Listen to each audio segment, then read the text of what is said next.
Kamusta mga ka-fam? Welcome back sa inyong paboritong channel.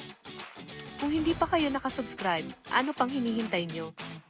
Hit that subscribe button and ring the bell para hindi nyo ma-miss ang latest chika. Hindi ito chismis. Live itong sinabi ni Claudine Barreto. And if in 15 minutes my children are not here for kidnapping my children. In 15 minutes, if she is not here. Again, my right hand, my PA, together with some fans, na-trace na po ng NBI. Ginulantang ni Claudine Barreto ang social media matapos siyang mag-live at diretsahang magbanta ng kasong kidnapping. Dahil ayon sa kanya, may kumuha umano sa kanyang 3 anak. Tanong ng lahat, may kumidnap nga ba? O mas malala pa ang totoong nangyari? Sa kanyang Facebook Live, halatang balisa at emosyonal si Claudine habang diretsahang nagsalita. And if in 15 minutes my children are not here, I am going to go after Marisol or Maria Solita Acap for kidnapping my children. Ayon pa sa aktres, na-trace na raw ng NBI ang kinaroroonan ng mga bata at hinihintay na lang daw ang pagbabalik ng mga ito sa bahay nila sa Katipunan. Hindi raw ito biro, giit ni Claudine. Paulit-ulit niyang binanggit na seryoso ang sitwasyon at may hawak siyang mga dokumento at ebidensya. Okay, this is not a joke. This is very serious. Marisol, ibalik mo ang mga anak ko dito. Kanina ka pa dapat nasa Katipunan.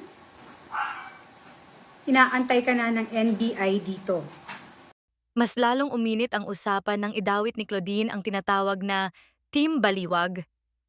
Ayon sa kanya, ang grupong ito raw na dapat ay tapat sa kanya ay sinisiraan ang kanyang pangalan, ginagamit ang kanyang mga anak, at umano'y naniningil ng pera sa kanyang fans.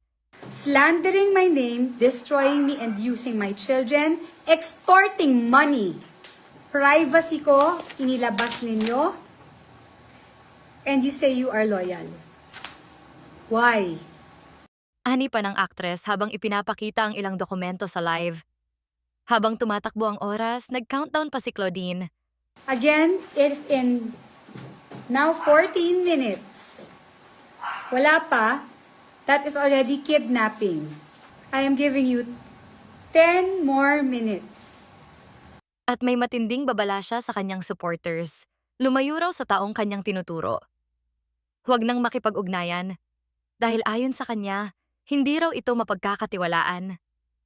Sa bandang huli ng live, naging mas emotional si Claudine. Binanggit niya na may 2 tao raw na alam niyang gumagalaw laban sa kanya. At kung may mangyaring masama sa kanya, lalo na sa nalalapit na Jensen event, alam na raw kung sino ang dapat managot. And you know who you are? Hindi ka talaga titigil hanggat di mo ko mabaliw o mapatay. Nanay ako ng mga anak mo. Hanggang ngayon marami pa ring tanong. Talaga bang may kidnapping na naganap? Ano ang totoong papel ng mga taong tinutukoy ni Claudine?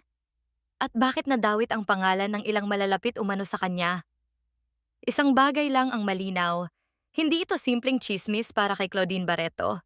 Huwag kalimutan mag-like, subscribe, and hit the bell for more updates.